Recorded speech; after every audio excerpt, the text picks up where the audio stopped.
atumiddwa okuba assistant vicar Gayaza Parish. Ordinand John Kasasa Kamanyi atumiddwa okubeera Namavundo St. Magdalene Church of Uganda. Ordinand Margaret Mary Nambolanyi atumiddwa okuba support staff wa St. Paul's Cathedral e Namirembe. Ordinand David Luyombya atumiddwa bano bonna bavudde mu Uganda Martyrs Seminary e Namugongo. Ordinand David Luyombya atumiddwa Bukasa Church of Uganda. Ordinand Ernest Nekambuza atumiddwa Seguku Church of Uganda.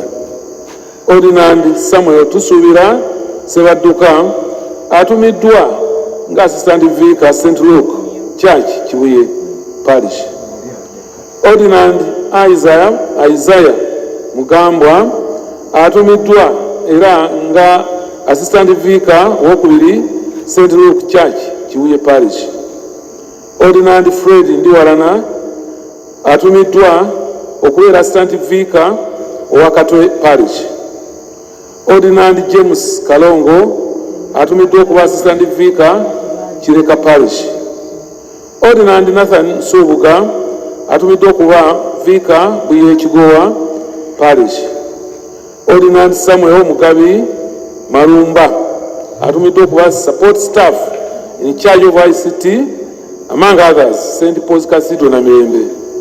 Ordinand Richard Nakiwinge atumiddwa nga assistant vicar Kazo Parish.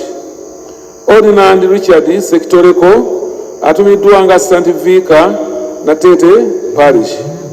Ordinand Amos Sazi atumiddwa okugenda Essese under the supervision of the Archdeacon of Entebbe. Ordinand Solomon Matovu atumiddwa nga assistant vicar Luzira Parish. Ordinand Simon Peter Bayine Matovu atumiddwa nga school chaplain Budo Junior School.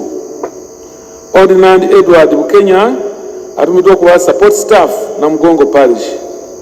Ordinand Kenneth Muwawu St. Ambazi assistant vicar Kavumba Parish. Ordinand Job Isaac Betere atumiddwa Kitara Church of Uganda Ntebe Parish. Ordinand Douglas Kato Seninde atumiddwa St. Stephen Fufu Church of Uganda. Ordinand Evans Byabasaija Ninsimire avudde mu Uganda Christian University n'atumibwa okuba support staff St. Mark Church of Uganda Ntebe Parish in charge of Lunyakitara services, among others. Reverend Abraham Muyinda atumiddwa okuva mu Lutiko okugenda okubeera omusumba w'obusumba bw'enkumba. Reverend Julius Matovu atumiddwa okuva enkumba okugenda okubeera omusumba w'Endejje Parish. Reverend Maxwell Sebugwawo okuva Endejje okugenda mu busumba bw'Ekisaasi. Reverend Emmanuel Lutaya okuva Ekisaasi atumiddwa nga vicar St. Paul's Cathedral Namirembe. Reverend Alex Serwada okuva Emityana okutandika obusumba bw'Ennajeera ate era ng'asomesa Uganda Martyrs Seminary Namugongo. Reverend Canon Benon Kityo retired okusomesa mu Uganda Martyrs Seminary ku contract ya myaka 2. Reverend Moses Senyonyi okuva Endejje SS Luwero Diocese okugenda okuba school chaplain St. Mark Namagoma senior school on contract of 2 years. Reverend Allen Molo Mbabazi okuva North Kigezi Diocese okugenda okubeera support staff Kisas Parish in charge of Lunyakitara services on a contract of 2 years. Reverend Noah Ntume okuva St. Stephen Luzira Church of Uganda okugenda okubeera Assistant Vicar Namugongo Parish. Reverend Lois Grace Sempa atumiddwa okuva Luzira Parish okugenda okubeera omusumba w'Enankinga. Reverend Stephen Mboza atumiddwa okuva Nankinga Parish okugenda okutandika obusumba bw'Essekiwunga. Reverend Stephen Karema ali e Kabale era anywezzeddwa mu kifo ekyo okutandika obusumba bw'e Kabale.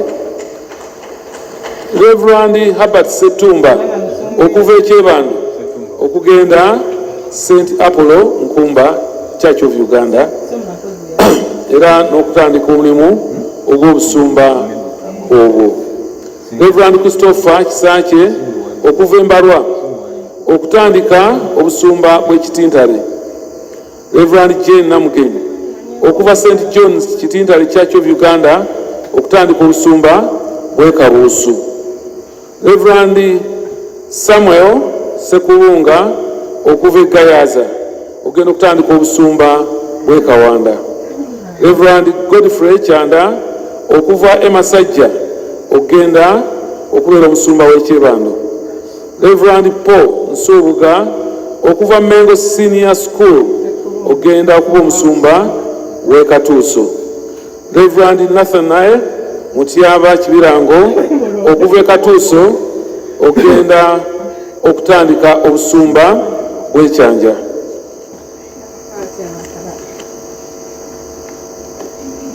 Bikyagenda mu maaso. Reverend Edward Kayemba okuva St. Stephen Nfufu Church of Uganda okugenda okubeera omusumba w'e Namayumba. Reverend Semei Sebina okuva St. Luke Church of Uganda Kibuye Parish okutandika obusumba bw'e Nabweru. Reverend William Kizimula Mpalanyi okuva St. Mark Church of Uganda Namate Ntebe Parish okugenda okutandika obusumba bw'e Manyangwa. Reverend Augustine Kayemba St. Apollo Nkumba okugenda okubeera omusumba w'e Masuulita. Reverend Henry Maguzi okuva e Nateete okugenda okutandika obusumba bw'e Kayunga. Reverend Herbert Paul Kabanda Nyanzi okuva mu office ya Planning and Development okugenda okubeera omusumba w'e Mutundwe. Reverend Aristarchus Sempa okuva St. Luke Church Kazo okugenda okubeera omusumba w'e Kyebando. Reverend Samuel Muwonge okuva Mission Department era ne Rutiko okugenda okubeera omusumba w'e Kitende. Reverend Sarah Harriet Lukwago Nakayenga okuva Ekiwoko Hospital Luwero okugenda okubeera Assistant Chaplain Mengo Hospital. Reverend Samuel Senyanja okuva e Kavumba okugenda okubeera omusumba w'e Mugongo. Reverend Samuel Kalibala okuva e Mugongo okugenda okubeera omusumba w'e Masajja. Reverend Agnes Semwanga okuva St. Paul's Cathedral Namirembe okugenda okubeera school chaplain Girls High School.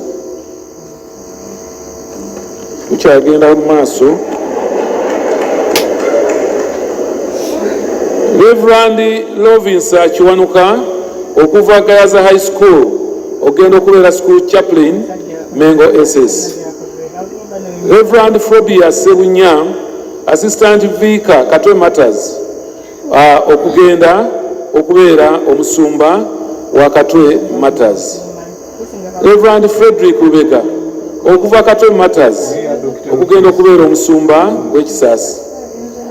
Reverend Godfrey Mahonje okuva Sese Parish okugenda mu office ya Estate nga Dasani Estate Secretary ate era nga avunaanyizibwa St. Stephen Church of Uganda Longojja. Reverend John Nkubi okuva St. Apollo Nkumba okugenda okubeera omusumba w'e Najjanankumbi.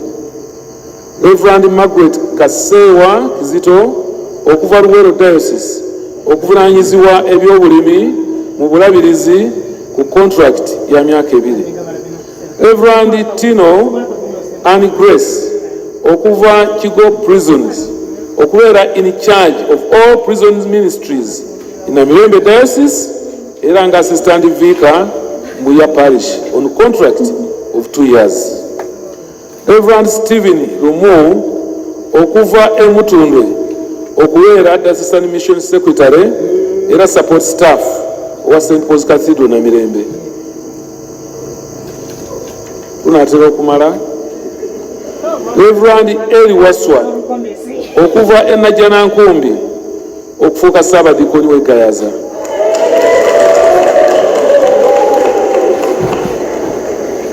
Reverend Frederick Musima Sengere okuva Ekitende okufuuka Ssaabadikoni w'e Kavumba ate era ng'avunaanyizibwa eby'abakozi.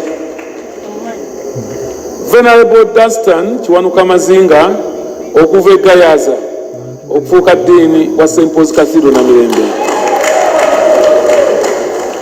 Obuweereza buno bwonna bulitandika nga 1 January 2025. Kaakati sinnaba kumala.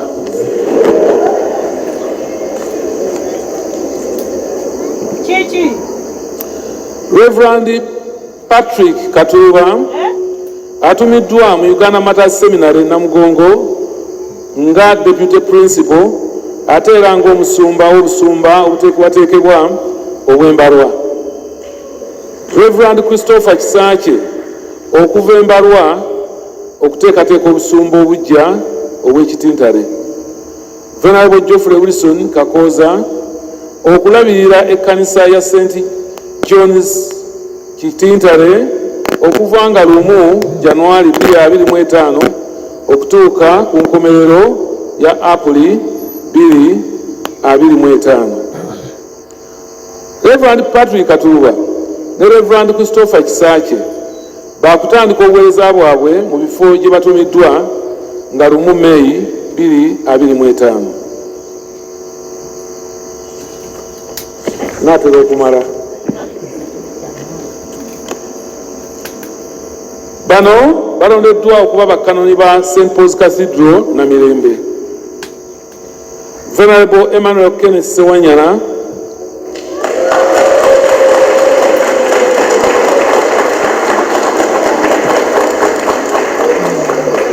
Venerable Dunstan Kiwanuka Mazinga,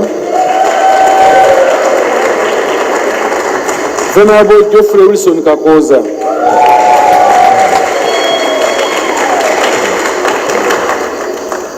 Reverend Canon Professor Olivia Nasaka Banja abadde Canon wa St. Philip and Andrews Cathedral Mukono olw'okuba kati ye maama Omulabirizi w'e Namirembe mulonze okubeera ng'anywezebwa mu bwa Canon okuva mu bw'e Mukono okutuuzibwa mu ntebe wa Canon ya St. Paul's Cathedral Namirembe. Reverend Patrick Katuba naye alondeddwa okuba Canon.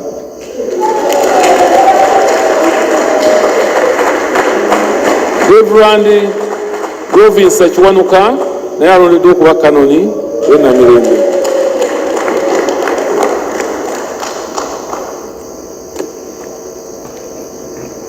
Doza lwe lunaasembayo. Kale bakkanoni bano abalutiko nga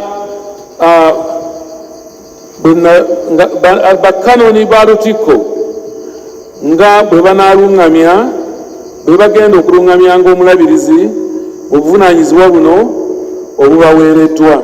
N'olwekyo buno bwe buvunaanyizibwa bakkanoni bano bwe bagenda okulungamyangamu Omulabirizi